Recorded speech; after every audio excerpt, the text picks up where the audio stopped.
Hello from Ron's Garage. I've got a horn for sale.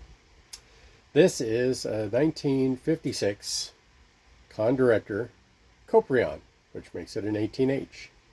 It's a 485 bore, 44, 45, right in there somewhere. I don't have my facts sitting right in front of me, but it's in that zone. It's basically the same bore as Conn 4H. These were made, if you're unfamiliar with Coprion, it was the solid piece copper bell that Conn innovated. What they did is they would put the bell mandrel into a tank and electrostatically attract copper molecules to it, so the bell was actually formed on the mandrel. So it made it an entire one-piece bell. It wasn't flat, it wasn't hammered, it wasn't stitched. It was a solid one-piece copper bell, and it's pretty soft. If you tap it, hit it, ding it a little too hard, it'll bend quite easily, actually, and it also makes it a little easier to straighten out when it's crooked. Anyway, here, take a look. Okay, so I have it. It's in the original case that I got it in, so it's pretty old. I had to glue a few pieces in, move a few screws here and there. It's, you know, it's a little rusty. I'll probably put some Rust-Oleum rust remover on some of these parts, but this is the original case that it came in. This is a new handle. Okay, so let's open this up. And the case isn't broken. It's intact. Here's the slide. It says Director. I'm going to go ahead and turn these. And the serial number is 625081. And when I checked it, I placed it in the 1950s. Now, anything prior to, I think it was 1963.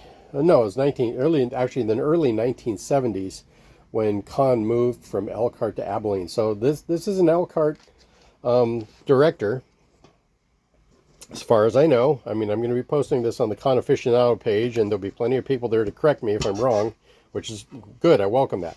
Now, here's the thing. I have a couple Conns that come from that time and that era where it says USA. It does not say Elkhart on it. So it's not, as far as I know, it isn't going to say Elkhart on the horn. Now, is this the right slide with the right bell? I don't know. I can't verify anything because there's no marking on the bell that would indicate otherwise. It's not like the old horns would have a matching serial number on the slide and the bell. But the tuning slide's pretty good. A little wiggly, but I had to push it out because this was a rescued horn. The weight's new. Fairly new weight. I mean, I bought it used. The braces are good. The horn is pretty straight. Got that all straightened up. The solders are nice and solid. Take a look. So the gooseneck is pretty straight. Actually, it's very straight. You'll see like a little ding here and there, a little waviness here and there. But I mean, this was a horn that was in pretty bad shape when I got it. And I went ahead and there was missing a lot of its lacquer. So I basically stripped it down and I buffed it up as shiny as I could. You're still going to see maybe a little bit of buffing scratch on it, but the horn is in very good condition and it's shiny. Now, it's unlacquered. Now, here's the deal about this. I took a survey.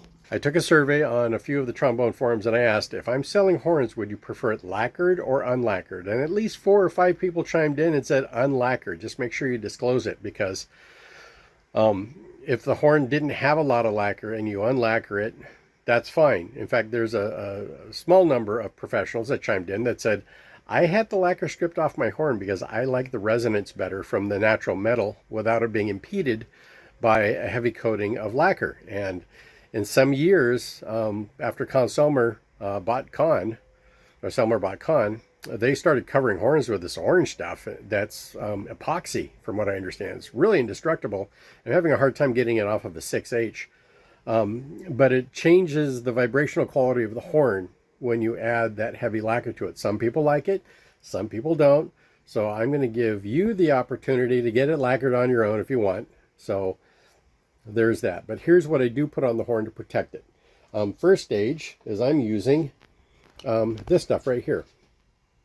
This is not an advertisement. I don't get any money for advertising it. This was recommended by Wesley in the House of Tone And he's had it recommended to him, and he said he was really liking it, so I bought some and I tried it, and it's very good.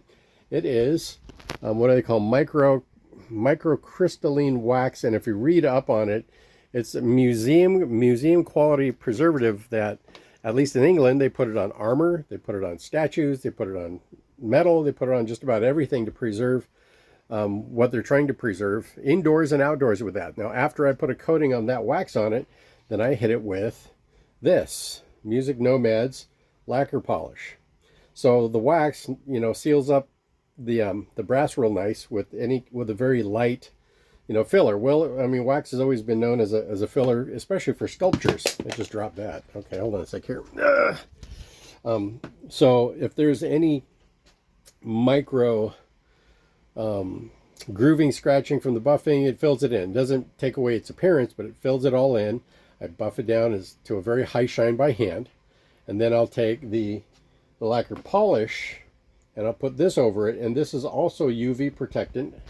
You see here, okay. It's best stuff I found. No abrasives, residue, streak free, cleans and restores, and there's a lot about it back here. So I highly recommend it. Like I said, I don't get any money for this. I barely have 51 subscribers, so don't think I'm trying to make any kind of money with this. This is just me sharing as the common man, who is working on trombones, and not super fancy stuff because I can't afford it, actually. So it's the inexpensive ones that are floating out there, and a lot of people like them and they want to play them. So anyway, enough about that. So this horn is in great condition, and let me do a demo for you. So I'm going to pause this right here. Hang on a sec. It slides very freely. I just have a little bit of lube and water on it. Okay, and that's at a very shallow angle. Now, is it a 10? No. Is it a 9? Not really. It's about an 8. But it moves very good. It's very fast. You get a good lube on it, and it'll be good. Now, a lot of people like the Yamaha lube. Some like the, what do I have here? Some people like the two-stage slider mix with a big bottle and the small bottle. Some people like super slick. It just depends on what you want to use to keep it moving nice and smoothly. Okay, and a little bit of water. And before I send this out, I'll dry the horn up really good, and I'll put just a little bit of oil on the bottom of the stockings. Now, is there some wear on the stockings? Is there some Conn wear? If there is, it's super tiny and super minimal, and it's not all over the place. Okay, so the stockings are actually quite in very good condition. Okay, and I'm going to be playing this on a Marcinkiewicz 7G. So I'll do a little bit of etude work, and then I'll do a little bit of jazz ballad, and hopefully you can hear enough with it. And this is the Coprion Bell Sans Lacquer. Okay, here we go. Let's start with some scales. E flat.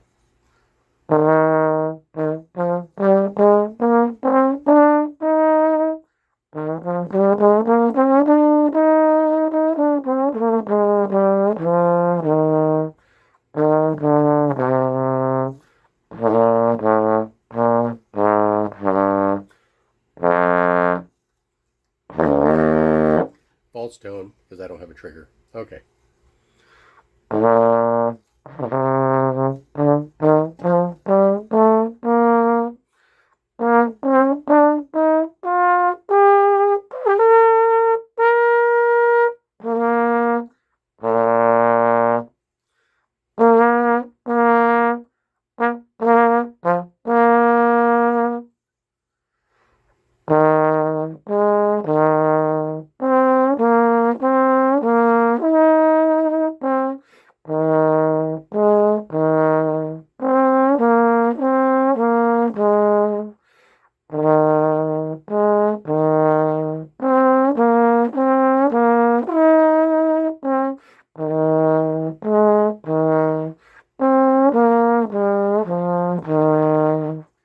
That is number 22 out of the studies in legato. All right, now I'm going to play a little upper range. Where is the love? Here we go.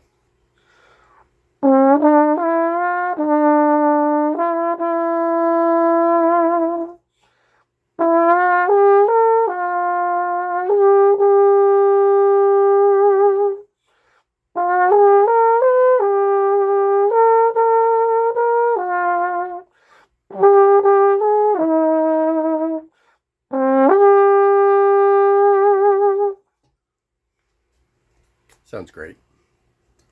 So hopefully you get an idea of the nice warm sound that comes out of the Coprion bell. It can sparkle because it's a 44-45 bore. And it's in really, really nice condition. I'd say overall, on a scale from 1 to 10, this is like an 8. Okay, because it's completely intact. I've taken all the major dents out.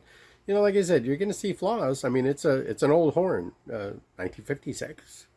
So it's older than me. But what a collector. Elkhart era, as far as I know, at least the slide is. You know, I have no way to prove the bell is.